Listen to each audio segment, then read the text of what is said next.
রাজশাহী উন্নয়ন কর্তৃপক্ষের নিলামের দরপত্র বাক্স লুটের ঘটনা ঘটেছে।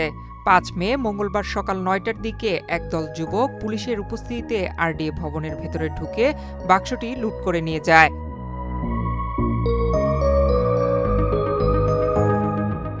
নগরীর ভদ্রা পার্কের মরা গাছ, শিরোইল বাস টার্মিনালের দুটি পরিত্যক্ত সাইনবোর্ড, 200-র বেশি সার্ভিস ও ফিচারে লেনদেনের সব বিকাশ অ্যাপে সম্ভব। আরডিএ মার্কেট ও ঢাকা লিয়াজো অফিসের লোহালক্করও নিলামে বিক্রির জন্য দরপত্র আহ্বান করা হয়েছিল।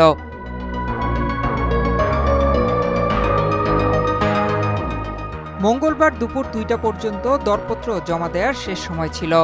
তার আগেই বাক্সটি লুট করা হয়।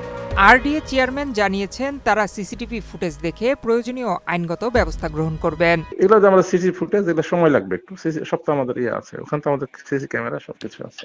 হ্যাঁ, এটা মানে ওই একটু সময় লাগবে, কারণ আপনার জিনিসগুলো তো দেখতে হবে।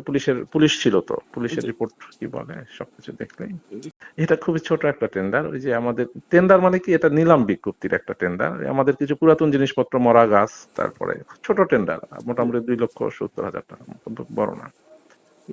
তারপরে যে ব্লোয়ার, তারপর সাইনবোর্ড, পুরাতন সাইনবোর্ড, এটাই নিলাম একটা।